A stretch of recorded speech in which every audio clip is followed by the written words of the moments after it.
Hey friends, welcome back to the channel and to the annual Productivity Desk Setup Tour. As usual, in this video, I'll be taking you through all of the things I've got on my desk and how they work together, they add to my workflow to make me a productivity grease monkey. Let's start firstly with the hardware. Now, this entire desk setup is being powered by the 2020 M1 Mac Mini. I've maxed it out to the 16 gigabytes of RAM and the 2 terabyte hard drive, which is fantastic for all the large video files that I normally have to deal with. And connected to the Mac Mini via USB-C is this huge ass LG 49-inch ultra-wide monitor, which has a resolution of 5120 by 1440. LG very kindly sent me this monitor 2 years ago, and I've had no reason to upgrade because this is absolutely sick. And it's really nice having the ultra-wide setup because it's like having two 27-inch monitors just side by side, but without the bezel in the middle.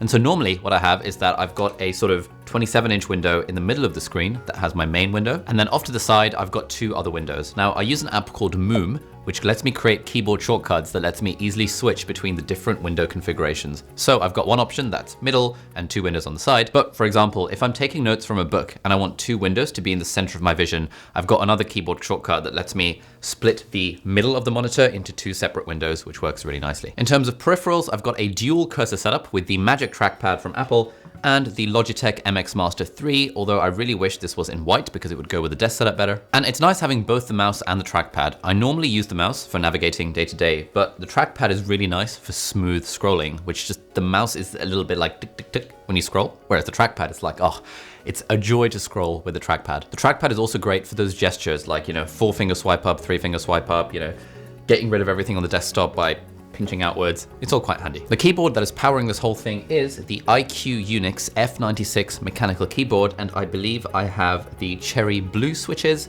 I'll put a link in the video description, and I'll also link to a video where I've reviewed this keyboard in depth. This is a nice mechanical keyboard that has a nice sound. But the annoying thing about having such a loud keyboard is that if you're on a Zoom call and you're like trying to do something on the side or trying to type up notes from the call without the person on the other end knowing that you're typing, it's hard to hide that particular sound. So that is like the one drawback of having a very loud mechanical keyboard. Now, the slightly annoying thing about the 2020 M1 Mac Mini that's powering this whole setup is that it's only got 2 Thunderbolt ports and 2 USB ports. And because usually I need more ports than that, what I've got plugged in is the CALDIGIT TS3 Plus, which is like a Thunderbolt dock, which connects straight to the Mac Mini and gives me a much larger choice of ports, including an SD card slot and extra USB ports, which is basically what I need. And normally I've got the dock sitting behind the Mac Mini so that you can't really see it. And I very artfully and cleverly use this fake IKEA plant, which adds some greenery to my desk to boost my creativity, but I also use that to hide the absolute mess of wires that the Mac Mini and the Thunderbolt dock otherwise generate. In terms of speakers, I'm currently using the KANTO U2 speakers on top of their little speaker stands that elevates them by about 15 degrees, which is quite nice. And the main reason to go for these was that they're white and I think they look quite nice on a desk. And I actually got by with some very cheap LG speakers for the last 5 years, but I thought, you know what, this YouTube channel is making some money now, so I can afford to splash out on a fancy set of speakers. There's a few other things that really tie this off as a pure productivity desk setup, and those are 3 peripherals that I've got connected to the Mac Mini. Firstly, I've got one of these. This is called the ELGATO CAMLINK 4K. And what it does is that it plugs into an HDMI cable. And so if I'm on Zoom calls, which I've been spending a lot of time on, or if I'm doing live streams, I can plug an HDMI cable into this camera. That then plugs into the Elgato CamLink, which plugs into my Mac Mini. And therefore I use the input from this camera, which acts as my webcam. And that's like a real flex if I'm on a Zoom call with people who are using their crappy quality webcams. And because when you're on live streams or doing Zoom calls, audio quality is even more important and even more of a flex than video quality. I've got the Shure SM7B top of the line podcasting microphone connected to the Rode PSA-1 microphone arm. And so if I'm hopping on a call, I will just weave this over here, get the microphone in front of my face. Normally I have the webcam over to the side and I can be talking into the microphone and can deepen my voice a little bit to make myself sound a little bit more manly when I'm on a Zoom call. And then when I'm finished with the call, I will just put the microphone away. And usually it bangs into that plant, which is why that plant is not getting a lot of love because it's been molested by that microphone significantly. The microphone itself is plugged into the CloudLifter, which is a little fancy gizmo that boosts the gain on the microphone, whatever that means. And that is plugged into the FOCUSRITE 2i4 audio interface, which is also what I use when I'm recording myself playing the guitar or piano or things like that. Moving away from the main electronics, let's now talk about the furniture and the chair and stuff. So in terms of desks, this is the fully bamboo JARVIS standing desk. And so normally I have it in the sitting configuration, but if I want, I can turn it into standing configuration. And same as with the monitor, Fully very kindly sent me this about 2 years ago, and I've absolutely loved it and haven't had any need to change it. And now I think I'm gonna have a motorized standing desk in whatever desk setup I ever have in the future, just because it's so nice to be able to switch between sitting and standing mode. And in terms of chair now, this is very exciting because this is the Herman Miller SAYL in a nice sort of white, silver, and blue color, which goes with my whole general blue accent color that I like for myself. And for a long time, I didn't splash out on a fancy ass chair. Before, I would ask my mum for permission to spend £700 on a chair, and she would say, hell no, why the hell would you spend £700 on a chair? So this year I decided, you know what, I'm 26 years old now, I'm just gonna go ahead and order one of these chairs without asking her permission. So now I have one of these, and now I've ordered it, and now she can't say anything. So I'm an adult now, mum. I can make my own decisions. This chair is particularly nice because it's got arms that can go up and down. And now when they delivered it, there was a guy from Herman Miller who came in and showed me the appropriate ergonomics of this sort of chair. And basically what you want is you want it to be like this, whereby the arms of the chair are just above the desk itself. And that means if you sit back like this, or if you're sitting on the desk, you've got your arms at a sort of 90-degree position. So that's why this desk is kind of low. In the past, I used to have it a bit higher, but like this was bad ergonomically according to this Herman Miller dude. So now I have it quite low, and it's just like such a comfortable position. And now even when I'm sitting on this desk for hours and hours and hours at a time, like I'm doing in lockdown and after I quit my job as a doctor, I now don't really get any back pain, which I've always had in the past with other chairs that I've used. And it's kind of cool. It's got a setting where you can go all the way back. So if you're on a Zoom call or something and you want to be a real flex, you can be like, oh yeah, and do that whole flexing the pecs or whatever that is, and you can lock it and I can't go back on it. So Herman Miller SAYL, fantastic chair. The other cool feature of this desk is that underneath they've got these two magnetic hooks, and so I have my Bose QC700s and now my new AirPod Pro Max, whatever these things are called, on the hooks underneath my desk. It's mostly been the AirPods that I've been using for the last week or so, but the Bose QC700s I was using for a few months before that, which is quite nice. And on the other side of the desk, I've got an IKEA Alex drawer unit. In my old desk setup, I used to have 2 of those. Now I've dropped down to 1.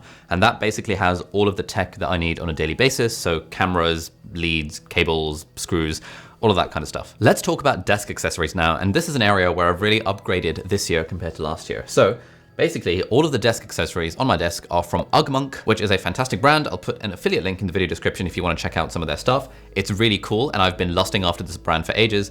They're a little bit expensive, but their stuff looks really, really nice. And now, again, that this YouTube channel is making money, I thought, you know what, let's splash out on some desk accessories. So, number 1, we have the Gather from UGMONK. Now, this is what it looks like. It's basically this like modular unit that you can stick on your desk, and you can buy like little bits for it, and it comes with like a starter kit. So this is like the starter kit, and it's really cool because it's got like a walnut wooden base, and then it's got these white bits that go on top of it, and you can move them around and you can put them in whatever configuration you want.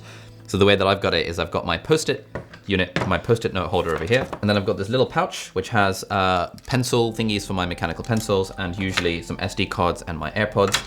I've got this thing over here which has more pens and pencils.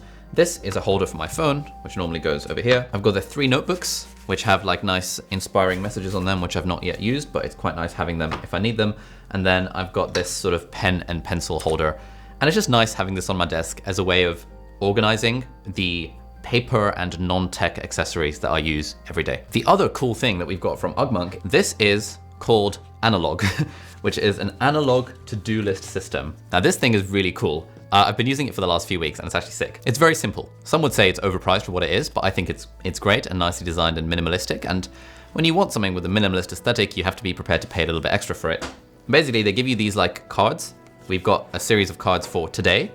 We've got some cards for next, and we have cards for someday. And the idea is that every day you take one of these today cards and you write down your to-do list that you're going to be doing that day. And then as you're going about the day, you can cross off the items on your to-do list. And the really cool thing is that you can store all of the extra cards underneath, but this, again, walnut wooden stand has a nice little place where you can just like prop up your today card. And so usually I have this sitting on my desk right in front of me. So I have an analog to-do list that I see all the time, and I can be like, oh, you know, I should call my grandma. Tick, let's do that. Oh, you know, I've got a date night with this person. I should do that. At least that's what I pretend to do. And finally, again from UGMONK, I have one of these coasters which says enjoy the journey, which is one of my mantras in life. So this is quite nice. And the second coaster that I have on my desk says Clamrats, and this was a group of university friends. One of the guys called Marcus made one of this for us, and it has like all of the initials of the little people in our friendship group. I shouldn't say little people, but like the people in our friendship group, and it's all very nice and wholesome and cute, and it reminds me that I actually have some friends in this world, which is why I always have that coaster on my desk. There's another thing which is usually on my desk off to the side, and this is the Remarkable 2 tablet. Now, I've had this for the last few weeks, and I've been testing it out, and I actually quite like it. I'm gonna do a proper review on it in a little while, but this is basically a glorified piece of paper, and this is now like if I'm on a call or something and I don't wanna type on my loud ass keyboard, I'll take out the Remarkable and I'll do some notes on it by hand, and then that syncs with all my devices. Yeah, it's kind of useful. It's basically like an iPad, but less good. But in a way, that's kind of nice because I actually would rarely use an iPad for handwritten notes, even though my iPad is great. My iPad Pro 12.9 inch, Apple Pencil, paper-like screen protector, all of that's really nice for taking handwritten notes. But it's just the iPad is such an overkill device for just busting out, just take handwritten notes that I was never actually using it. Whereas, probably because of some kind of novelty factor, I've now started using the Remarkable 2 to take handwritten notes for whatever that's worth. In terms of other accessories, I also have this weird ass looking letter opener on my desk, which I keep here for opening letters and packages. Finally, on the other side of my desk, I've got one of these Kentia palm potted plant thingies, which sort of overhangs, and it's kind of nice having a little bit of greenery in my life. Unfortunately, the plant is dying because it's been attacked by the microphone stand a few too many times, so I probably do need to take better care of it. And then on the other side, on top of the drawer unit, I've got my little Japanese cup thingies, one of which stores lots of pens and markers and Sharpies, and the other one has like excess coins in it. And I got these from Japan when I went on a research project in my second year of med school in like 2014. There's a few other things that I usually have on top of the Alex drawer unit. So firstly, I have my moisturizer, which reminds me to moisturize my face. This is the NATIO Daily Protection Face Moisturizer with SPF 15, which, whatever. I also usually have a camera lens. This is the Sony 16-35 G Master, and at the moment I'm filming on the 24mm f1.4 G Master, but usually I'll swap these around, and the one that I'm not using I will stick on top of the drawer unit. Right now I've got an extra camera on there. This is the Sony a7 III, which normally features as part of my overhead rig with the Tamron 28-75mm lens on it. And I normally have my physical notebook. This is the LEUCHTERM 1917, which is my favorite physical notebook. I normally have that lying around. Usually that is sort of propped up in between the Focusrite audio interface and the plant pot. Two more things to talk about. Firstly, lamps. So in the corner of my desk, I have the TOMONS desk lamp, which sort of looks like one of those articulating Pixar-y type lamps. I'm not a huge fan of it, looking to upgrade it soon. And on the other side, I have a random lamp. I think it's from Wayfair. Usually I have it pointing up, so it creates a little bit of a glow. And of course, I've got Philips Hue light bulbs connected to all of the lamps in the living room. And so I could say, for example, Alexa, turn on Ice and Fire in the living room. Looks like that. Or Alexa, turn on Arctic Aurora in the living room. Alexa, turn on Savannah Sunset in the living room. And usually when it gets to the evening or nighttime, I'd say, Alexa, turn on Relax in the living room.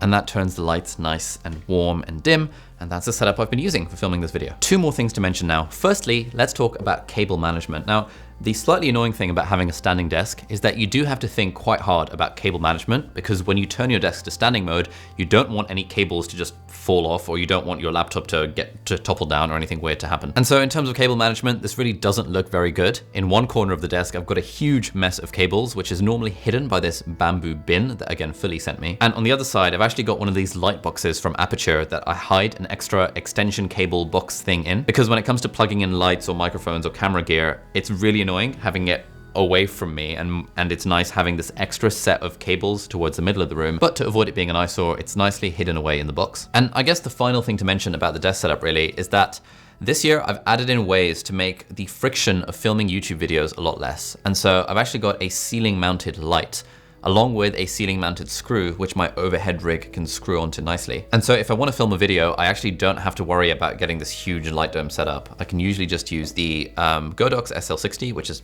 tied to the ceiling, connected to the Aperture Space Light, which gives me a nice soft light. And if I want to film an overhead rig, again, in the past I used to have to set up a whole C-stand and counterbalance the camera and everything. But now I can just screw on a boom arm to the ceiling and then attach my Sony a7 III to it. And that gives me a perfect overhead setup for whatever overhead shots I want to film. And so all this stuff might seem a bit excessive, but it's all really in service of me trying to become more productive and just trying to boost my productivity in any ways that I can. But to be honest, the actual way to boost your productivity isn't really to go out and buy fancy desk accessories and a fancy standing desk. The actual way to boost your productivity productivity is by going over to Skillshare and checking out my class. I've got 2 classes about how to improve your productivity. And because Skillshare are very kindly sponsoring this video, if you hit the link in the video description, then you will get a free trial to Skillshare. And then during your free trial, you can check out my whole 2 productivity classes. It's lots of hours of me talking, basically teaching you every single thing that I know about how to be more productive. And then once your trial is over, the annual premium subscription to Skillshare costs less than $10 a month. And for that, you get access to literally thousands of high quality classes covering all sorts of things from productivity and creativity all the way through to cooking and interior design. So if you watch this far and you're seeing this message, you're definitely going to be interested in my productivity class.